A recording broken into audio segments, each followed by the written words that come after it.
Hi everyone, just finished up another build and I thought I'd take some time to share with you what I did and hope you guys like this. So this started off as a full Todd's Costumes blaster kit, and if you haven't recognized this by now, this is Han Solo's blaster from A New Hope in the hero configuration. And so out of the box, this is a great kit. Everything you see here is part of that kit with the exception of the wood grips here, which was from Dark Energy Creations. I'll get to that in a second. The kit comes with plastic grips, which are great as well. So out of the box, it comes with all of the parts you see here. It's great, but I think in terms of accuracy, in terms of the finish on the Denix, which is no fault of Todd's, this is a replica blaster that is available at many different sources, but the finish on this leaves some things to be desired. So wanted to improve on things, maybe make things a little bit more accurate, customize it to my liking. So this isn't a 100% replica build, but it does have some accuracy modifications, some cleanup modifications, and overall things just to my liking to make it a little bit more personal. So let me walk you through. Well, so since I mentioned the grips, I guess we'll start there. As you can see here, these are real wood grips from Dark Energy Creations. Basically they come unfinished, so I stained them using some linseed oil that I acquired from the local hobby shop. I used some reference materials to try to mimic some of the markings from the original prop.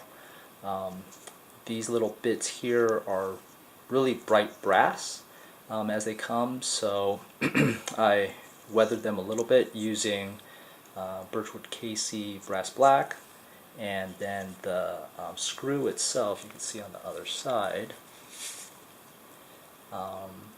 comes a little bit long, but that's fine because I was able to cut them off, round them off a bit to make it look and resemble what the original prop looks like. So very, very nice texture to it. I did have to shape it to fit the frame of the Denix, and you also have to cut out the little support piece that the plastic grips attach to. So I had to make some modifications there. The overall base blaster here, the finish really isn't that great from the factory. And again, this is not a fault of Todd's, it's just where we can source these replica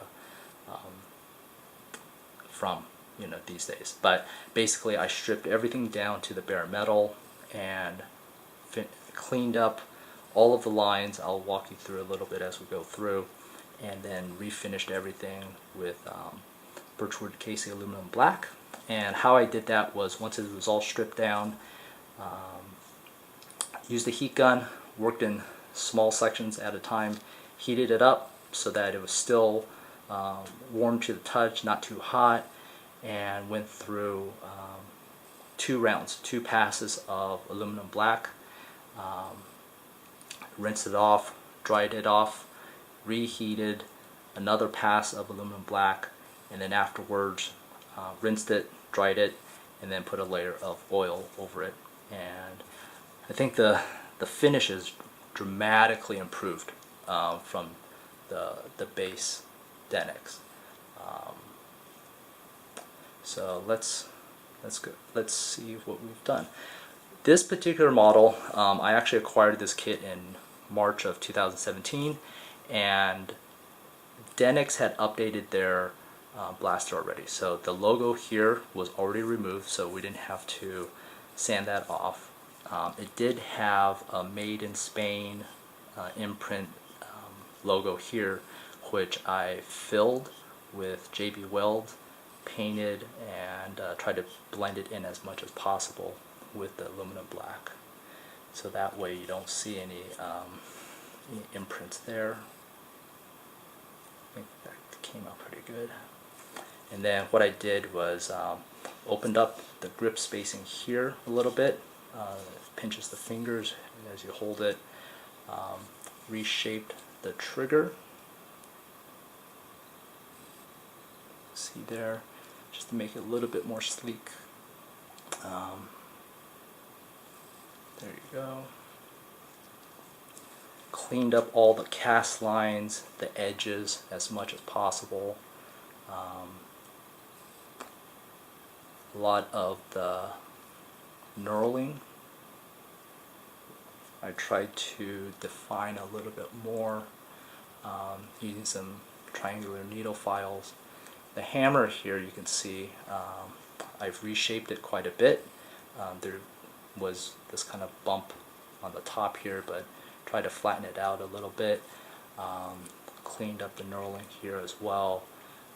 Left it raw, so this is what the base Denix would look like, is this silvery metal, and I think it actually looks quite nice as a contrast to everything.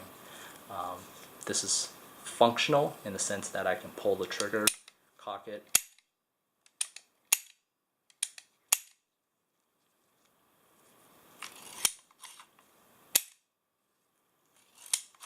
that all works. One of the other improvements I made was regarding the firing pin.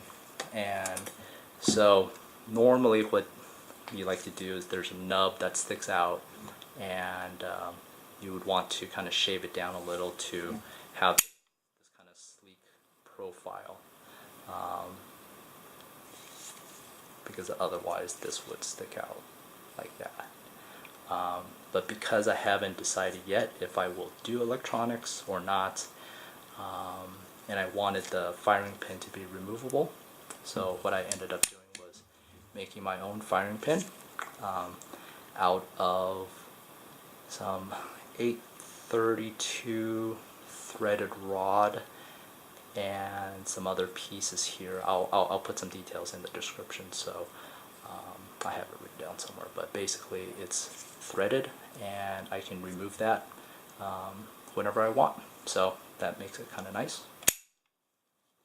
And then on the top here, the sight here needs to be flipped, so as it comes from Todd's, this knurl part is on this side, and this is quite simple to separate. You just get a little screwdriver there, wedge it in between, and they'll pop off. But you flip it, that's more accurate there. Cleaned up the V here, made it a little bit sharper, as well, cleaned up all of these lines. And when we get here to the hinge portion, this normally comes, there's a little nub that sticks out. Shave that down, countersunk this hole, and shorten that pin to make it look a little bit more authentic. And then this top part has this interesting bump with a little groove in the center. Didn't like the way that looked. It doesn't look like the real prop, so just ended up shaving it down and leaving just enough room so that the pin can still slide through. The other, let's see, what else did I do? These little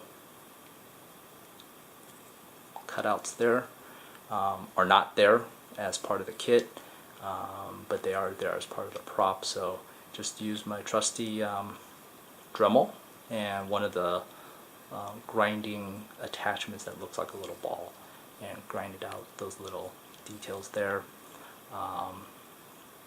The extractor here was from a member of one of the forums, Troy. He was kind enough to send me one of these, and so without a mill, I couldn't mill out this detail, but this basically is just a little stainless steel piece that is cut out to resemble what that extractor would look like. So I just painted it with some Krylon satin black, buffed it the shine down, weathered it a little bit with some paint, and then glued it on with some E6000. So,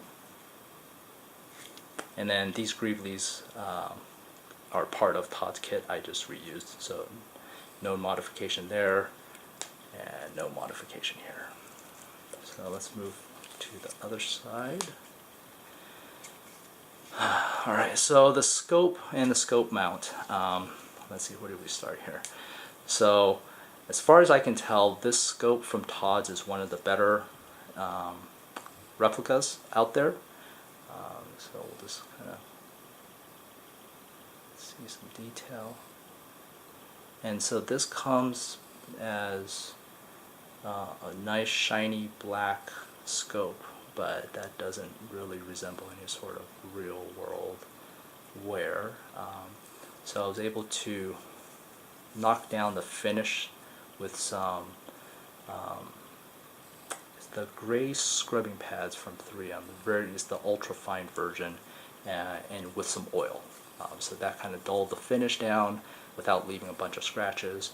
I was pleasantly surprised that the rings at the ends of the scope is actually looks like it's brass, and I was just able to scrape away this with an X-Acto knife and to reveal the brass, which makes it nice, makes it easy, so I didn't have to paint that.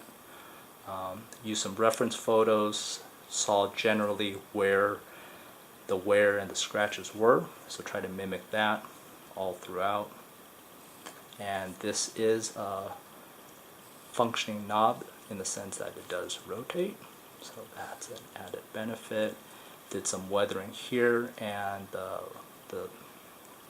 knob mount looks like it's also brass as well underneath, so simple enough. Just use my X-Acto knife again to reveal some of that wear. The other end of the scope, same thing, brass underneath, so that's nice. And then from a mount standpoint, not much here, just basically so all of the, let's see, the scope mount, these pieces, everything I took down to the bare metal, and I refinished this with Birchwood Casey Super Blue. So these are steel parts here, so it takes the Perma Blue chemical quite well, and then after I blued them, started to knock down the finish to show the wear. Okay, and here you can see some of the scratches that I made, plus some of the rust spots and wear spots. So I used Vallejo acrylics, both in rust wash and some leather brown and olive drab colors there. For this crossbar mount, I actually used an image that I found online and made a stencil myself, taped it, painted it, did everything to kind of mimic the weathering pattern there. So I think that came out quite nice, and then just weathered the knobs as I saw fit. There you go. Let's see here, moving on, this screw here holds the front part of the Denix, or sorry, front part of the upper to the lower half of the Denix. Shaved down the screw, countersunk the hole just to make the profile a little less noticeable. There you go.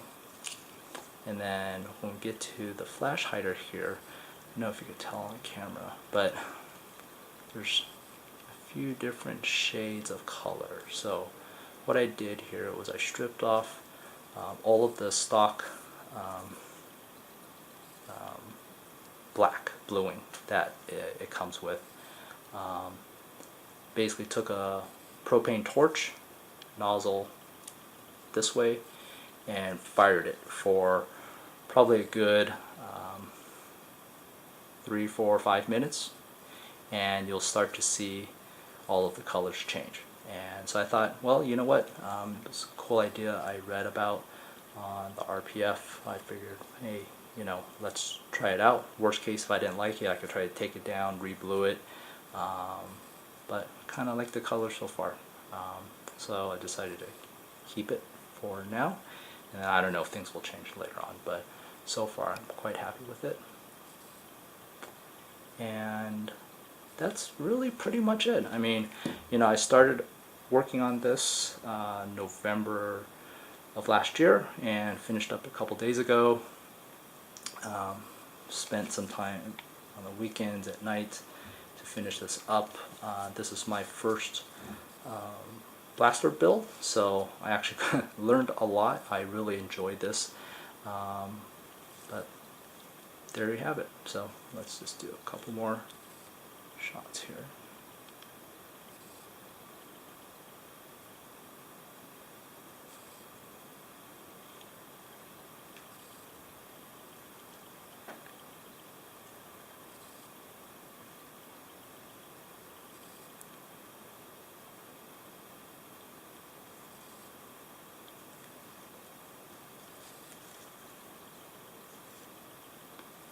Oh, and this is a functional scope, so you do see an image through when you look at the scope, and it is magnified. So that's a nice touch.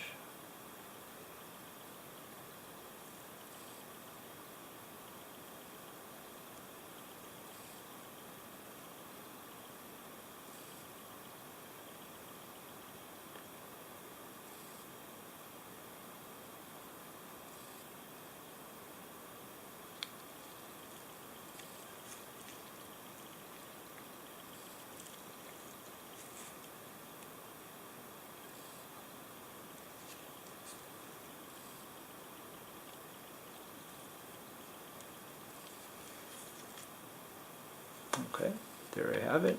And again,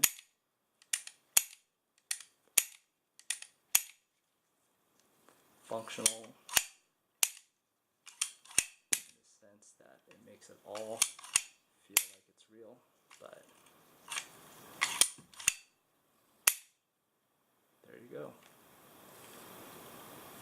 So, hope you enjoyed this. I really enjoyed this particular build. Thank you to so many people on the Facebook forums and to RPF for their past knowledge, their input, their advice, their support through all of this. I couldn't have done it without you guys. But there you go. And so as far as electronics, not sure yet. Probably take a break from this, work on something else. But if I do end up putting electronics in, then I'll follow up with another video at a later time when that gets done. Anyway, alright, take care guys. Thank you. Bye-bye.